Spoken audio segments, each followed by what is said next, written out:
Và bây giờ thì thời gian của chúng ta sẽ không được phép cho quý vị chúng ta chờ đợi lâu nữa.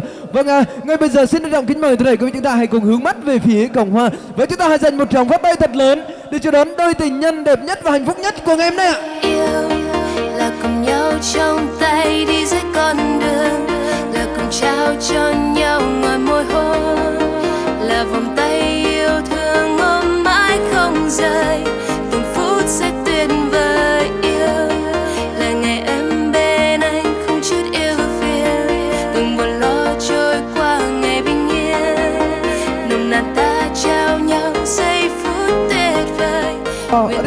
Tức là thân sinh của cô dâu, hãy cùng bước lên sân khấu đứng bên cạnh cô dâu ạ. Tôi đã mang muốn đến đây kèng ra câu cờ po chính mỹ cơ cả đầm này chính cờ dạ rip đi bên lần khang này kèng tọa thân bề cả đầm này.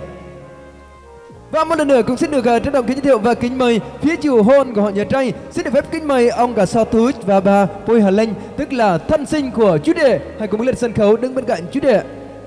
Chắc chắn doa cảm ơn po chính ma po chính mỹ mình cái tòa cho tâm ra nhà mò từ là hạc mạc trong bằng này. Vâng, lần nữa trân trọng kính mời từ đây quý vị chúng ta một lần nữa chúng ta hãy cùng hướng mắt về phía lên đây của chúng ta. Vâng, hiện tại trên sân khấu tình yêu của chúng ta lúc này đây đó là hình ảnh của một đại gia đình hạnh phúc nhất của ngày hôm nay. Vâng thưa quý vị, tình yêu hôn nhân đó là quy luật rất là quen thuộc đối với con người chúng ta. Yêu, được sống với người mình yêu, đó là một niềm hạnh phúc lớn lao nhất, quý giá nhất mà tạo hóa được ban tặng cho con người chúng ta. Vâng thưa quý vị, ngày hôm nay, ngày mùng 1 tháng 4 năm 2023, nhằm ngày 11 tháng 2 năm âm lịch, được sự vun đắp của hai bên gia đình và được chính quyền địa phương công nhận, cho phép tôi xin thay mặt cho ban tổ chức và gia đình xin trân trọng tuyên bố buổi lễ thành hôn của cô dâu Cát Sọt Lên cũng sẽ duyên với chú rể Poi Thiên xin chính thức được bắt đầu. Quý vị chúng ta dành một tràng pháo tay thật lớn và thật nồng nhiệt để cùng chúc mừng ạ.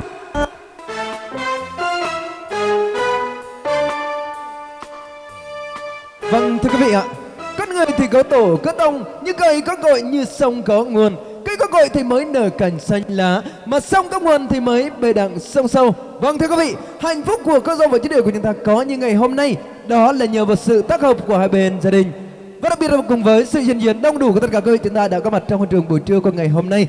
Và sau đây sẽ là những lời cảm ơn đến từ gia đình, và đó cũng chính là lời nói chân thành nhất sẽ gửi tới quý vị ạ. Vâng, trước tiên xin mời một vị đại diện đến từ họ nhà gái chúng ta sẽ có lời phát biểu ạ.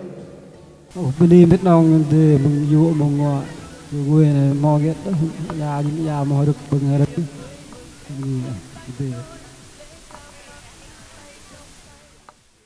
Vâng, xin cảm ơn lời phát biểu rất là chân tình bên đại diện họ nhà gái. Và ngay sau đây xin mời quý vị chúng ta cùng lắng nghe đôi lời phát biểu của bên đại diện họ nhà trai ạ.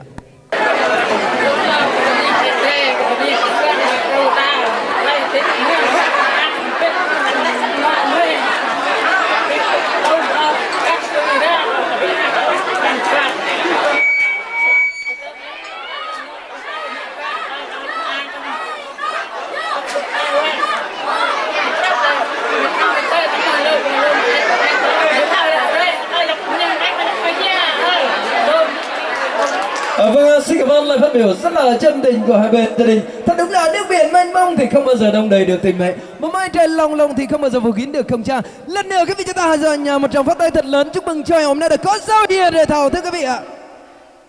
Vâng, thật đúng là ân trường dục sao bằng biển cả, nhà sinh thành như là trời cao đã chấp cánh cho chúng con đi vào tương lai. Vâng, và để tỏ lòng hiếu kính với cha mẹ, ngay sau đây xin trân trọng kính mời cô dâu và chú rể hãy cùng chung tay dâng lên ly rượu hiếu rượu tình của mình lên hai bên gia đình để tỏ lòng hiếu kính với cha mẹ ạ. Uống nước như nguồn, làm con phải hiếu. Anh ơi có nhớ năm xưa những ngày còn thơ không ai nuôi dưỡng, không đức sinh thành. Người hỡi đừng quên, không cha như núi Thái Sơn, nghĩa mẹ như nước trong nguồn chảy ra. Người ơi làm người ở trên đời, nhớ công người sinh dưỡng đó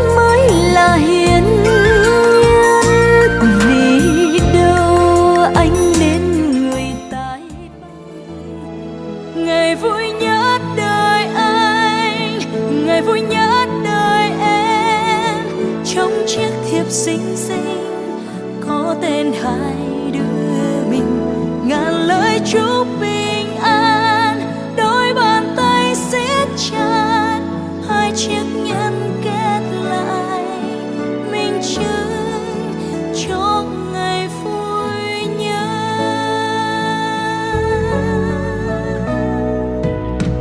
Phút giây mong chờ ngày hôm nay đến rồi, lúc anh thức dậy lòng bỗng thấy xôn xao.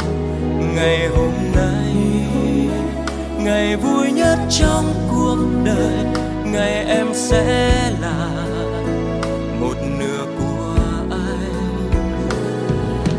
Tiếng chuông ngân lên, giờ thiêng liêng đến rồi, mắt em long lanh, giọt nước mắt khẽ rơi, niềm hạnh phúc hòa theo nước mắt em rơi, nụ hôn ấm nồng đặt lên khóe môi. Ngày vui nhất đời anh, ngày vui nhất đời em, trong chiếc thiệp xinh xinh có tên hai đứa mình, ngàn lời chúc bình an, đôi bàn tay siết chặt, hai chiếc nhẫn kết lại minh chứng cho ngày vui nhớ. Vâng, kính thưa toàn thể hội trường trân trọng và kính mến, và như vậy là chúng ta đã được nhìn thấy giây phút đăng quang. Xin kính chúc quý vị có một buổi tiệc thật là tràn đầy niềm vui, và chúc quý vị sức khỏe, hạnh phúc và thành đạt ạ. Đi cập nhật trên từng bàn tiệc của quý vị, thưa quý vị ạ. Vâng, mang tên Yêu Em Dài Lâu, một sáng tác của nhạc sĩ Đức Huy ạ. Xin mời quý vị chúng ta cùng lắng nghe.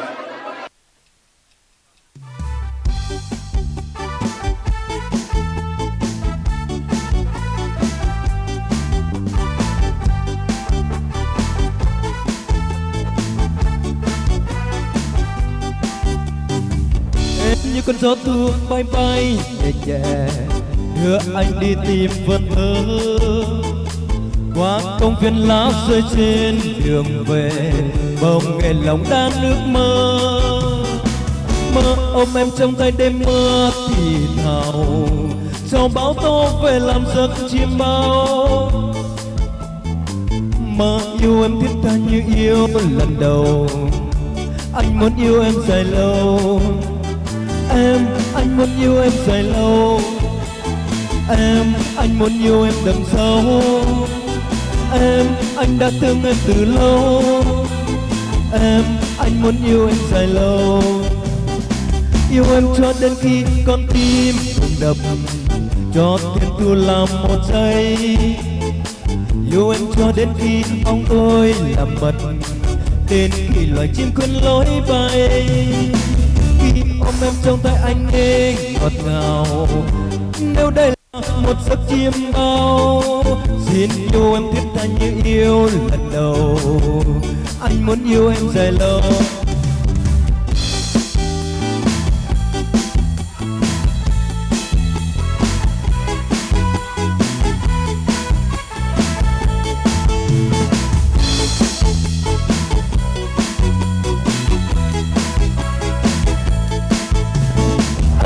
Anh muốn yêu em dài lâu.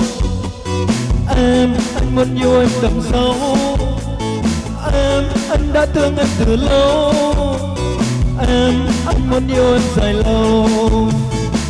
Yêu em cho đến khi con tim đập, cho thiên thu là một giây. Yêu em cho đến khi ong thôi làm mật, đến khi loài chim quên lối bay. Khi ôm em trong tay anh nghe ngọt ngào, trong bão tố về làm giấc chim mơ. Xin yêu em thiết tha như yêu lần đầu. Anh muốn yêu em dài lâu. Anh muốn yêu em dài lâu. Anh muốn yêu em đậm sâu. Anh đã thương em từ lâu. Anh muốn yêu em dài lâu. Anh muốn yêu em dài lâu. Em, anh đã thương em từ lâu. Em, anh đã yêu em đậm sâu. Em, anh muốn yêu em dài lâu. Em, anh muốn yêu em dài lâu. Em, anh muốn yêu em dài lâu.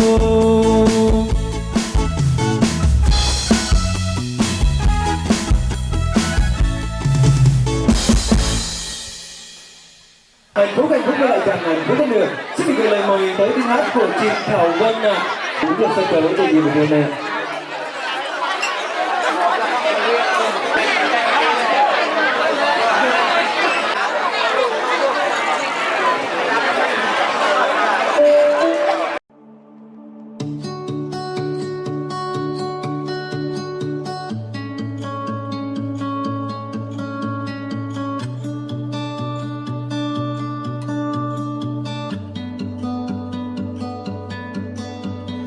Cùng bên nhau mai sau là điều ước muốn lớn nhất.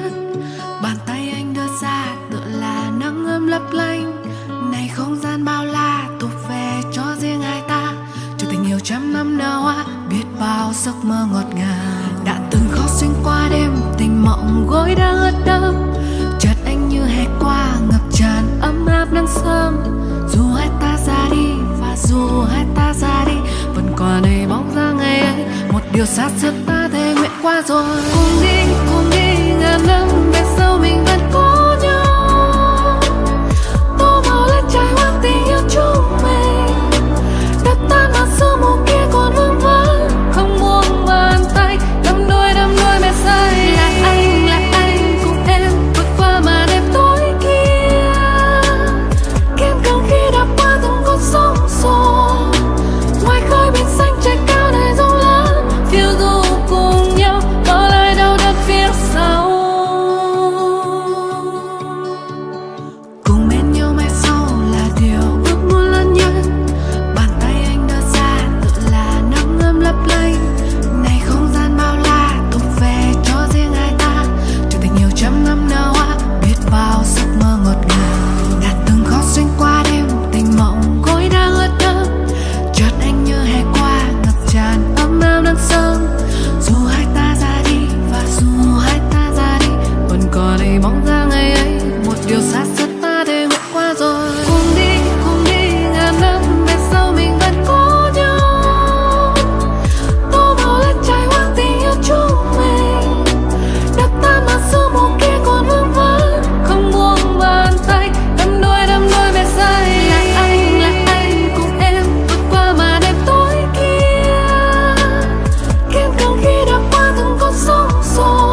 giây phút chót yêu dại mà em đã biết anh sẽ chẳng yêu em đâu, sẽ không quên giây phút bên nhau. Em đã trao anh nụ hôn ấy, và em biết anh sẽ quên em, nhưng vậy tình cờ biết sự tận em, và em biết trái tim anh có không có ai thì đâu chỉ riêng em, và em sẽ không cho anh nữa, cho trái anh đâu. Khi ta đến bên nhau tình gian dối, và em biết anh sẽ quên, như vậy tình cờ biết chỉ tay em, và em biết trái tim mình có không ai thì đâu chỉ riêng em, và em sẽ không trách anh nữa, cho trách anh đâu. Khi ta đến bên nhau yêu dối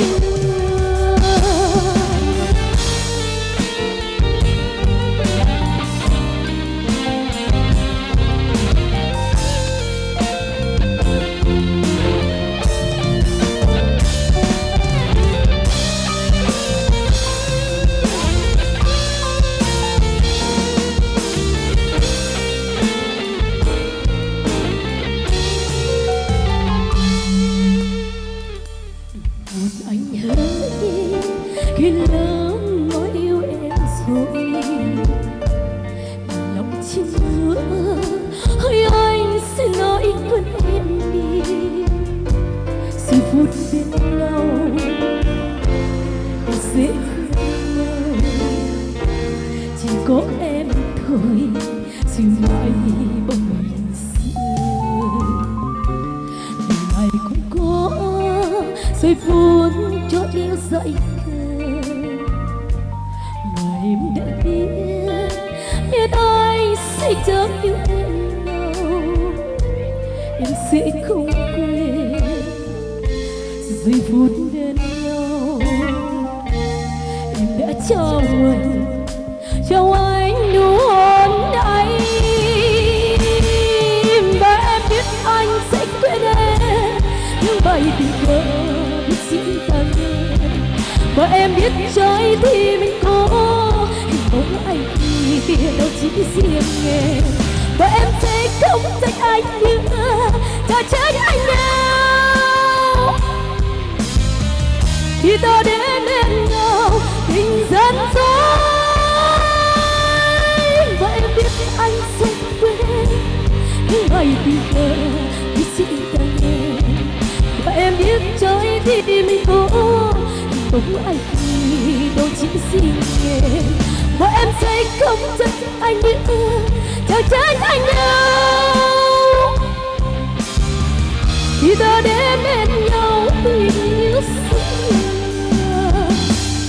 và em biết anh sẽ quên, nhưng lại tình cờ biết xin tặng em, và em biết trái tim mình có không ai thì đâu chỉ riêng em, và em sẽ không trách anh nữa, chẳng trách anh đâu. Khi ta đến bên nhau tình gian dối,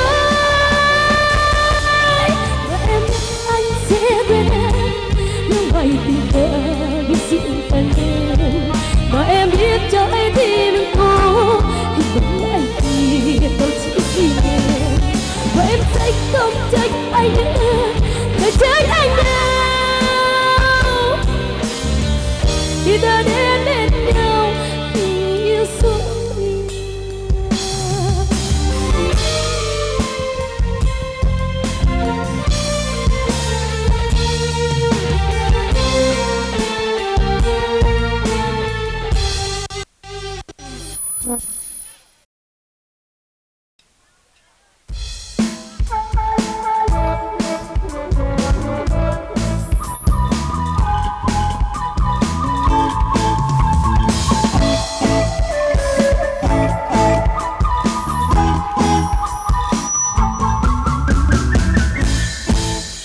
Em cấy xe đò hút đàn vào buồn tiếng đàn vang xa và dẫm qua đời anh gọi chàng trai đầy buồn anh gọi ruộng lúa bồi bồi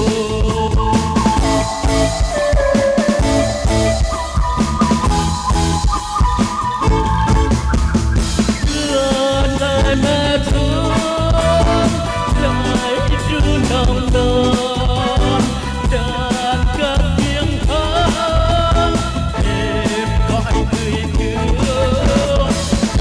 đàn gọi mùa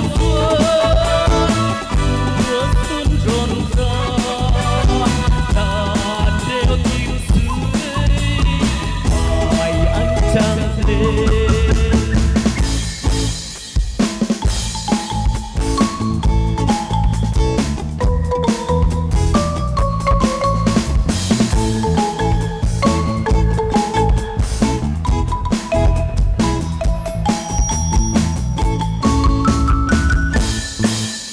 Em cấy xin hút đàn đồng buồn tiếng đàn vang xa vượt dẫm qua đời đàn gọi chàng trai ngày múa đàn gọi rụng lúa bồi bồi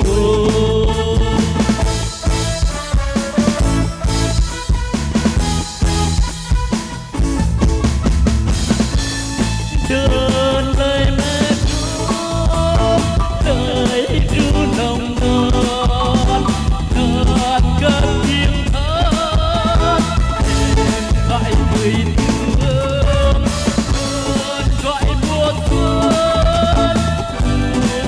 rộn ràng đàn reo tiếng dưới gọi anh trăng lên bước xuân đã trên tháp quỳ em cấy xe đàn xe mê vô vàng đi gần bằng sát đất mùa xuân đất gần cả theo tiếng xuân sớm say mê từng đất đầy quê hương đất mùa xuân Vân.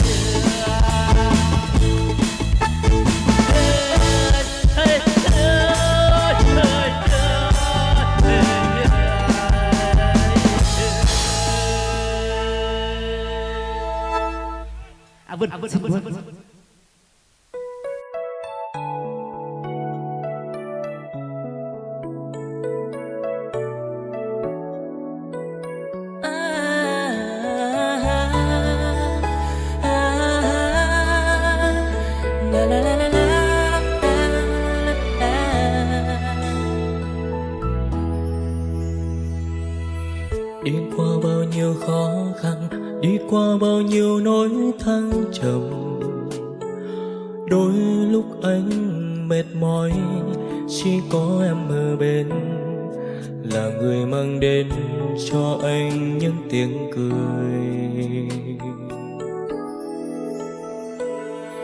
Em ơi lại gần anh nữa đi, em hãy nhìn thẳng mắt anh này, anh sẽ rất hạnh phúc nếu sớm mai tỉnh giấc.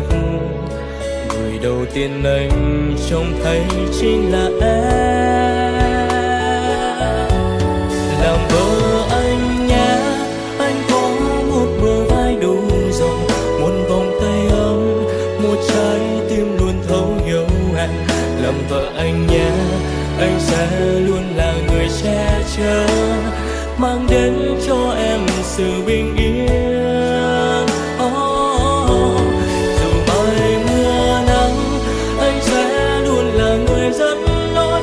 Buồn vui gian khó đã có anh ở đây sẽ chia, chẳng cần em phải lo lắng hay bận tâm điều gì. Bao giờ hãy hứa trọn đời yêu anh nhé.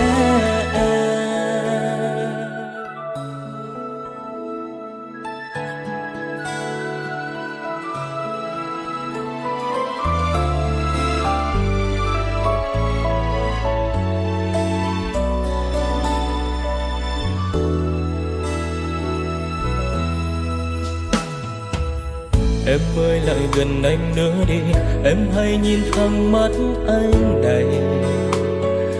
Anh sẽ rất hạnh phúc nếu sớm mai tỉnh giấc. Người đầu tiên anh trông thấy chính là em. Làm vợ anh nhé, anh có một bờ vai đủ rộng, một vòng tay ấm, một trái tim luôn thấu hiểu em. Làm vợ anh nhé, anh sẽ luôn là người che chở, mang đến cho em sự bình yên. Dù mai mưa nắng, anh sẽ luôn là người dẫn lối. Buồn vui rất khó, đã có anh ở đây sẽ chia. Chẳng cần em phải lo lắng hay bận tâm điều gì, bao giờ hãy hứa trọn đời yêu anh nhé. Làm vợ anh nhé, anh có một bờ vai đủ rộng, một vòng tay ấm, một trái tim luôn thấu hiểu em. Làm vợ anh nhé, anh sẽ